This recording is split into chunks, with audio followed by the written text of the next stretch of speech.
오늘 말씀은 이스라엘 왕 이제 여호아하스에 대한 내용이고, 또 이스라엘과 아람의 전쟁뿐만 아니라 이제 엘리사의 이제 죽음에 관하여서 오늘 말씀하고 있습니다. 유다의 왕 아하시아의 아들 요아스 제 23년에 예후의 아들 여호아하스가 사마리아에서 이스라엘의 왕이 되어 17년간 다스렸습니다.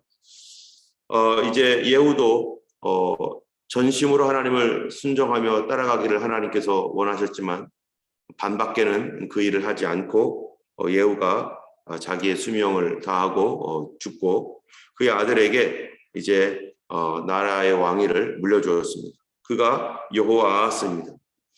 여호아하스가 17년간 이제 나라를 다스리면서 했던 일들을 1절부터 9절까지 보면은 그가 그 당시에 무슨 일을 했는지 이 내용이 마치 사사기를 보는 것과 같은 그런 내용입니다.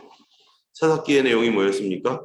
백성들이 악을 행함으로 말미암아서 그들이 타락을 하고 타락함으로 말미암아 하나님께서 이제 하나님의 보호의 손이 떠나면 그 주변에 있는 국가들이 계속해서 이 백성들을 학대하고 고통을 받게 하고 또 빼앗아가는 그러한 그 고통이 이어지다가 백성들이 이제 하나님 살려주세요, 우리를 도와주세요 하면서 그들이 하나님 앞에 울부짖고 부르짖으면 하나님께서 그들을 도와주셔서 다시 회복되면 이 백성들이 조금 지나면 다시 죄악을 지으면서 예전 상태로 다시 돌아가고, 또 그러다가 또 이 죄악으로 말미암아 하나님의 손이 또 떠나면 또 다시 괴로움을 당하다가 부르짖고, 그러다가 하나님의 도움을 받고, 그러다가 또 회복되었다가 또 죄를 짓고, 이게 계속 반복되었었습니다. 그런데 이 여호아하스의 이 행적에서 보면은 1절부터 9절까지 똑같은 패턴이 나타나는 거죠. 이스라엘이 사사들을 하나님께서 사사를 세워서 그들을 다스렸을 때 그들이 원했던 게 뭐냐면은 우리 사사 싫다, 왕 달라 그랬어요. 그래서 하나님 왕을 주셨는데 왕을 주면 우리는 잘할 수 있을 것이다, 왕을 주면 우리가 잘 될 거라고 생각했던 그 일들이 이스라엘을 보니까 똑같은 거예요. 왜 그렇습니까? 이 사람들이 왕을 달라고 해서 제도를 바꾸면은 세상 달라질 줄 알았는데 제도를 바꿔도 똑같아요. 왕들이 바뀌면은 이제는 좀 달라질 줄 알았는데 왕이 바뀌어도 그 전 왕이나 그 다음 왕이나 똑같아요. 이스라엘의 왕들 중에 선한 왕이 단 한 사람도 없습니다. 여로보암부터 호세아까지 선한 왕이 단 한 사람도 없어요. 그런데 이 왕들이 바뀔 때 하나님께서 원하셨던 것은 이 이스라엘의 신앙 개혁과 여로보암으로 인해서 망쳐버린 그 잘못되어진 그 모든 그 신앙의 형태들, 이것을 개혁하기를 하나님이 원하셨는데 그 일을 수행하는 왕은 단 한 사람도 없는 거예요. 이거에 대하여 화를 내고 이러면 안 되겠다 하면서 사람들이 분연히 일어나가지고 구테타를 일으킵니다. 구테타를 일으켜서 자기가 왕자에 앉으면 그걸 고치지 않고 똑같이 갑니다. 그래서 이 새로운 이전 왕조가 아니라 새로운 왕조가 되었는데도 그 이전 왕조를 거절하고 저거 잘못됐다, 잘못하고 있다라고 해가지고 거절하고 새롭게 왕조가 생겼는데도 불구하고 정부가 새로워졌는데도 똑같아요. 왜 도대체 왕이 아버지에서 아들로 바뀌고 그것도 안 되고 왕조가 바뀌어서 새로운 정부가 들어서도 안 되는 이유는 뭡니까? 인간 마음속에는 똑같은 게 있다는 거죠. 그 사람의 마음속에 누구에게나 동일하게 있는 똑같은 죄가 계속 흘러가고 있는 것. 모든 인간들이 다 똑같은데 그게 뭡니까? 바로 인간은 죄인이라는 것입니다. 우리 위에 있는 아버지 때, 그 위에 때 있는 할아버지 때, 그 위에 있는 증조, 고조 그 이상으로 계속 가면 그들은 깨끗했는가? 그들이 가지고 있었던 문제, 오늘날도 똑같이 일어나고 수백 년 전, 수천 년 전에도 있었던 그 일들 왜 똑같이 사람들이 이렇게 악과 죄로 이렇게 물들어지고 왕들은 다 그 모양이 되고 새로운 정부 정말로 사람들이 기대하고 났으면 기대했는데 얼마나 무너졌습니까? 얼마나 원통한 일을 당합니까, 사람들이? 이번에 대선도 마찬가지 아니에요? 정말로 기대하고 이제는 제대로 나라가 되겠지. 정말로 부정부패 그거 없어지고 깨끗한 나라 되겠지 했는데 웬걸 더 나빠졌어요. 더 악해졌어요. 더 거짓말을 치는 사람들이 들어와가지고 나라를 완전히 망쳐버리는 이런 일들이 일어나서 이제는 나라를 바꿔보자 하고서 지금 막 그냥 뭐 여러 가지 일을 합니다. 근데 과연 어떻게 될지 알지도 못하겠어요. 우리는 지금 한국의 사정을 보면서 이 국민의 여론이 한 50% 이상이 이 정부 정말 못된 정부다. 이제는 갈아버려야겠다 하고 그런 마음으로 화가 나가지고 막 사람들이 이러고 있는 모습들을 보고 있습니다. 그런데 그 다음 정부가 들어서면 과연 얼마나 우리가 믿을 수 있을 것인가? 과연 소망이 있는가? 이 세상의 정부는 항상 그렇게 해왔습니다. 그리고 이 땅에 있는 새로운 그 정치 지도자들에 대한 소망, 과연 우리가 가질 수 있는가? 앞으로 어떠한 사람이 될지 모르지만 정말로 한국이 하나님 앞에서 바른 나라가 될 수 있도록 교회가 깨어 있어야 되는 거죠. 교회가 깨어 있지 않으면 이 하나님께서 이 믿는 사람들의 신앙에 대한 반응으로서 이 땅의 지도자들이 분명히 나타날 텐데요. 우리 교회가 어리숙하고 교회가 어두워지고 정말로 하나님 중심에서 말씀 중심에서 떠나면 누가 나타나겠어요? 거기에 합당한 사람이 나타날 겁니다. 여기 보면은 여호아하스라는 사람이 어떤 사람인가? 여호아하스가 2절에 보니까 여호와 보시기에 악을 행하여 이스라엘에게 범죄한 느밧의 아들 여로보암의 죄를 따라가고 거기서 떠나지 아니하였다. 여러분, 한 사람의 왕이 안 변합니다. 왕이 안 변하니까 나라가 안 변합니다. 이 여호아하스는 예후의 아들로서 이제 아버지가 다 하지 못했던 것들을 이제 새롭게 할 줄 알았죠. 그러나 그도 똑같아요. 아버지 못지않게 악을 행하며 정말로 하나님 없는 그러한 삶을 살게 되었습니다. 그래서 여로보암의 죄를 따라가니까 3절에 어떻게 돼요? 여호와께서 이스라엘에게 노하사 아람 왕 하사엘의 손과 그 아들 베나닷 손에 넘기셨소. 그래서 4절에 보니까요, 왕이 이렇게 되니까 아람 왕이 이스라엘을 학대함으로 여호아하스가 여호와께 간구하며 여호와께서 들으셨으니 이는 그들의 학대를 보셨습니다. 학대를 하는 거예요. 그 주변 사람들이 하나님의 보호가 떠나니까 계속해서 학대를 받습니다. 왕 한 사람이 하나님 앞에 바르게 서지 못하니까 누가 학대를 받아요? 백성들이 학대를 받는 거예요. 때문에 왕 한 사람이 얼마나 중요하고 얼마나 귀한지, 바르게 세워진 왕 한 사람, 이 사람을 지금 기대하면서 그 사람은 하나님이 세운 왕이 되어야 되는데, 그런데 그렇게 기대를 갖고 있는 사람도 시간이 지나면 바뀌더라 이거예요. 처음에는 잘해보겠다고 했는데 시간이 지나면 또 바뀌어. 이 땅에 있는 사람들이 그렇게 안 하려고 하는 사람이 어디 있겠습니까? 다 잘해보려고 하죠. 근데 시간이 지나니까 인간이 다 바뀌는 거예요. 때문에 사람은 똑같은 것 같아요. 그리고 그렇기 때문에 우리가 봐야 될 게 뭐냐? 그들의 가치입니다. 이 사람이 어떠한 가치를 가지고 있느냐? 그 가치관이 뭐냐? 부정부패하고 있는 모든 사람들 가운데서도 그래도 우리가 차선을 택하는 거죠. 그 사람이 가지고 있는 가치가 성경적 가치를 그래도 붙들고 있는 어떤 부분이 있는가? 아니면 성경적 가치를 완전히 버리고 세상적 가치로 가는가? 그거밖에는 볼 게 없어요. 사람에게는 기대가 안 되는 거죠. 때문에 우리는 성도들은 성경을 보면서 이 사람이 하나님 복음의 가치, 예수 그리스도의 복음이 그 가치를 얼만큼 더 가지고 이 나라를 운영하려고 하는 사람이고, 그 사람의 그런 방향이 어딘가가 중요합니다. 여러분, 이 땅에 살면서 착한 사람은 어디는 없습니까? 우리가 이 세상에 살면서 착한 사람 많이 봅니다. 북한에서도요, 착한 사람 많아요. 북한 노동당 간부들 중에 착한 사람 있죠? 그렇죠? 제가 중국 사람 만나봤는데요, 중국 공산당원인데 착해요, 사람이. 중국에서 공안을 했어요. 예수 믿는 사람 잡으러 다녔을지 어떻게 알아요? 그런데 호주로 왔어요. 그 사람 만나보니까 너무 착한 거예요. 너무 착해. 저보다 더 착한 것 같아요. 이 세상에 착한 사람 많습니다.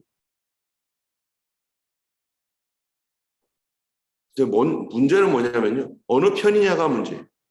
어느 편이냐.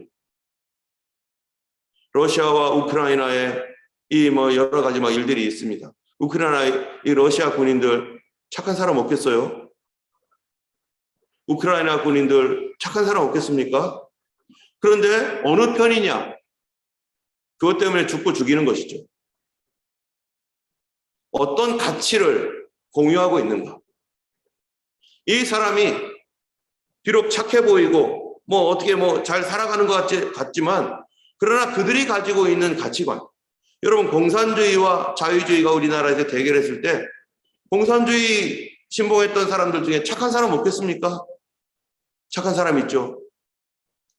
남쪽에도 착한 사람 있고 북쪽에도 착한 사람은 매한가지로 있긴 있어요. 악한 사람도 있지만. 그런데 그들이 무슨 생각을 가지고 어떤 방향으로 가고 있는가? 어떤 가치를 좋아하는가?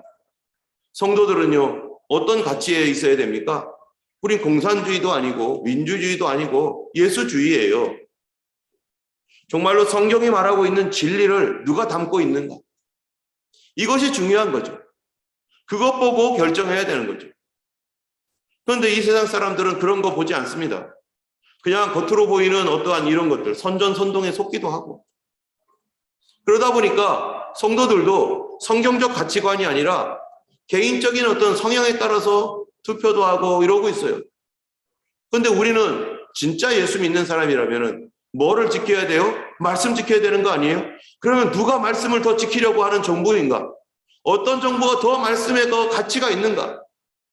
이것을 분간하고 왜 이 사람을 찍어야 되는지를 알아야 되는 거죠. 호주 정부도 마찬가지죠. 호주에서 이 총리가 될 때 노동당과 리버럴, 자유당 이런 여러 당들이 있는데 사람들을 뽑을 때 사람 봐봐야 뭘 소용 있겠어요. 똑같은 인간인데.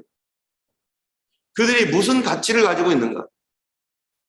그 당이 성경적 가치관에 어디가 더 많은 가치를 가지고 하나님의 말씀을 지키고자 하는 그러한 자기들은 모른다 할지라도 적어도 인간 양심 안에 하나님께서 주셨던 어떠한 이 기본적인 양심이 있잖아요. 그런 것들을 누가 더 지키려고 하는 어떤 가치를 가지고 있는 집단인가?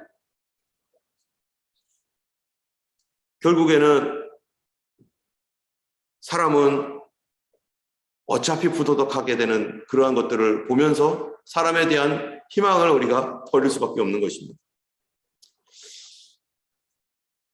우리 믿는 사람들이, 교회가 그렇기 때문에 하나님의 말씀의 가치를 소중히 여기는 교회들이 가득하다면요, 그러한 가치들을 가지고 있는 사람들을 뽑을 것이고 결국 그 결과가 선거로 나타날 것인데, 그 결과가 선거로 나타나면 어떤 현상인가?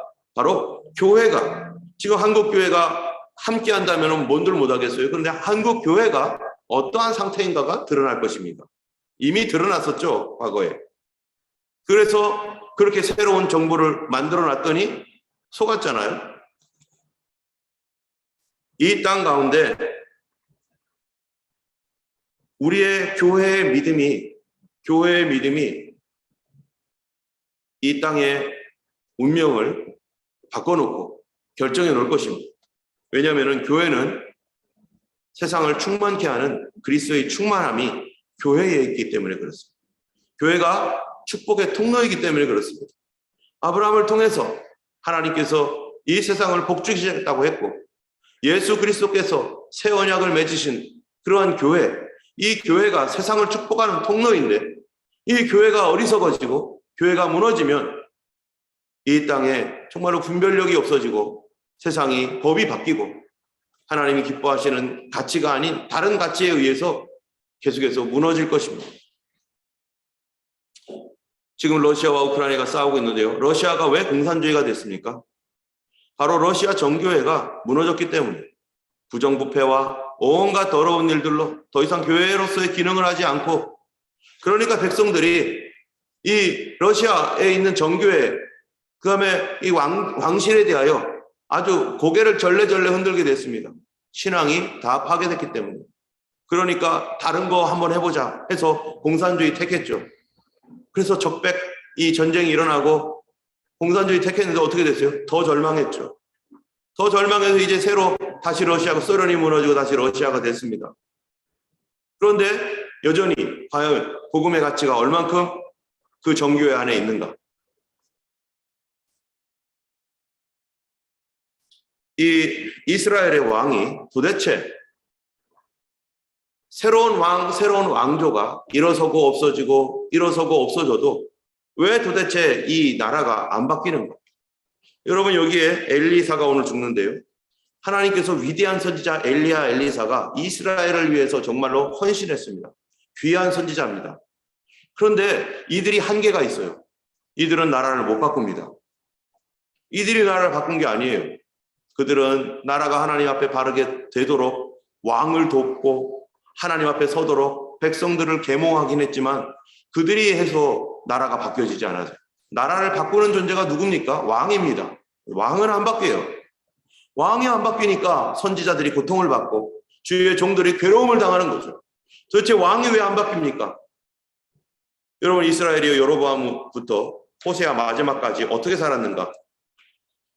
여로보암이 닦아놓은 그 길, 단과 벳델에 금송아지 우상이 있고, 그리고 제사장 자기 맘대로 세워가지고 정통성 없는 레위인이라고 하면서 제사장이 일반 사람들이, 하나님이 세우지도 않은 사람들이 그냥 아무나 제사장 되고, 벌써 안수받은 그 주의 종들이 종이 되어야 되는데 하나님 선택한 사람이 아닌 자기들이 그냥 마음대로 권력을 유지하려고, 종교 권력을 가지려고 하는 사람들이 바로 제사장이 되어버렸어요. 지금 교회가 다 무너져 버린 거죠. 그 다음에 성경적인 절기가 아닌 자기들이 멋대로 만든 절기, 그리고서 몇백 년이 가는 거죠. 그러면 그 안에서 그렇게 살아왔던 사람들 중에 누가 되는 거예요? 왕이 되는 거 아니겠어요? 쿠데타가 일어나면 저쪽 유다에서 쿠데타를 일으킵니까? 아람에서 와가지고 왕이 됩니까? 아니에요. 바로 그 토양에서 일어나는 거예요. 그 이스라엘 백성들 중에서 새로운 왕 될 사람들이 뽑혀지는데 그들은 어떻게 사는 사람들이에요? 그것에 익숙한 사람입니다. 그게 당연하다고 생각한 사람들이었고, 이단 사입이 비슷한 그러한 그 신앙적 풍토 아래에서 인본주의, 세속주의, 하나님 중심에 다 떠나버린 그러한 인간 중심적인 어떤 그런 토양 아래에서 그래도 그 나라 백성들 중에서 왕이 되어지고 그 사람이 자기들이 쿠데타를 일으키고 이러면서 그렇게 해왔는데, 심지어 예후 같은 사람 하나님 뽑아가지고 너가 왕 되어와라, 그래서 너가 이거를 고치라고 했는데도 자기들이 그 토양에 있었기 때문에 그거 고치기 위해서는 뭐부터 고쳐줘야 돼요? 나부터 고쳐줘야 돼요. 나부터. 다른 사람 무너뜨리고 내가 올라갔는데 내가 고쳐지지 않은 상태에서는 어떻게 되는 거예요? 나도 똑같이 되는 거죠. 이러한 토양, 여러분 한국 교회나 호주 교회나 우리 교회나 마찬가지인데요. 교회가 어떤 토양이 있는가가 중요합니다. 세속적이고 인본주의적이고 사람들 말에 사람들 눈치 봐주고 이 사람과 저 대충 타협해주고 하는 그런 교회가 있다고 해보세요. 그럼 그 교회에서 믿음 있는 사람 몇 명 되겠어요? 그 교회에서 과연 하나님 경외하는 사람 몇 명 나오겠어요? 거기서 만약에 목회자가 나온다면 어떤 목사 나오겠어요? 그냥 맨날 싸우고 인간적인 그 야합에 의해서 사람들끼리 이렇게 쑥덕쑥덕거리고, 그리고 교회 안에서 하나님 중심 다 떠나고 그 대충 자기들끼리 모여가지고 술 먹고 파티하고 이런 교회라면은, 그런 교회에서 무슨 목사가 나오고 무슨 하나님 경외하는 사람이 나오겠어요? 정말로 철저하게 기도하고 순종하고 주님 뜻대로 살겠다고 해도 거기에서 정말 신실한 주의 종 나오기가 참 많지 않은데, 대충 하는 교회, 대충 신앙생활하는 데서 무슨 좋은 것이 나오겠어요? 만약 호주 교회가 그렇다면, 호주 교회 전반적으로 그렇다면 여기에서 이러한 토양에서 교회 지도자는 도대체 어떤 사람이 될 것이며, 이 땅을 지도해야 할 이 정치 지도자는 어떤 사람이 나오겠습니까? 작은 교회라도 성도들이 작고 또 그 나라의 그 크리스찬의 숫자가 작아도 그 작은 크리스찬이 정말로 철저하게 예수 중심, 말씀 중심 되어 있으면 그곳에서 리더가 생기고 리더가 생기고 그러한 사람들이 이 나라의 리더가 되고 그러면요 좋은 나라 될 겁니다. 그런데 다 썩은 그러한 그 토양에서 나올 수 있는 거는 아무것도 없는 거죠. 이스라엘이 바로 그런 거예요. 이스라엘의 북이스라엘이 토양이 다 썩어져 있고 다 왜곡되어 있고 다 뒤틀려져 있는 이 상태에서 왕이 나왔는데 왕도 고침 받아야 됐는데 이 자기도 고치지 않은 상태에서 남을 고쳐놓고 그리고 자기는 여전히 그 길을 가면서 하나님 말씀으로 다시 돌아와야 되는데 그래서 선지자들이 고생한 겁니다. 선지자들이 그렇게 고생을 하고 엘리야 같은 선지자, 엘리사 같은 선지자, 위대한 선지자가 하늘에서 불을 내리고 막 정말 갑절의 영감으로 막 그렇게 일을 해도 자기는 안 고치는 거였어요. 여러분 우리 교회가 어떤 교회가 되어야 될 것인가? 저도 마찬가지지만 더 철저하게 하나님 앞에 순종하고 정말 절대적인 믿음을 가지고 절대성을 우리가 버려버리면 상대적으로 돌아가게 되고 나도 모르게 상대적으로 쑥 뒤로 물러나면은 교회는 상대적인 교회가 되어서 세상 형편 쫓아가고 세상이 말해주는 대로 다 해주고 그런 교회가 되면은 우리 자녀들의 신앙은 다 무너지게 되는 것이고 우리 후손들은 다 무너지게 되는 것입니다. 이 땅에 교회에 소망이 없어지는 것. 그 마지막 제가 그런 거 아닙니까? 더 이상 갈 때까지 갔기 때문에 더 이상 이 교회에 대해서 이제는 소망이 없어져 버려요. 그러면은 그러한 땅으로 온 세상이 그렇게 되어지고 심지어 성경마저 지금 바꿔가고 있는 시대 아닙니까? 우리가 오늘 기도할 때 참으로 우리 가정의 믿음의 토양은 어떤가? 또 우리 교회의 신앙적 토양이 어떤가? 정말 사람은 다 똑같습니다. 주님 우리를 고쳐주시고 변화시켜 주시고 또 우리 교회의 토양이 정말 거룩하고 정말 하나님 기뻐하시는 말씀 중심, 믿음 중심, 하나님 중심, 예수 중심, 교회 중심, 그런 가정 중심, 이런 그 거룩한 그런 하나님의 교회다운 가치들을 끝까지 지키고 그것이 우리 후손들을 위한 길이고 이 앞으로 다음 세대를 위한 우리 교회가 할 수 있는 하나님 앞에서의 최선일 것입니다. 우리가 믿음을 지키는 그런 교회가 되도록 거룩한 교회로 서로 인간적인 생각이 움직여지는 것이 아니라 하나님 말씀 중심에서 믿음으로 움직여지는 그런 교회가 될 수 있도록 우리가 같이 기도하기 원합니다. 함께 기도하겠습니다. 걸어가신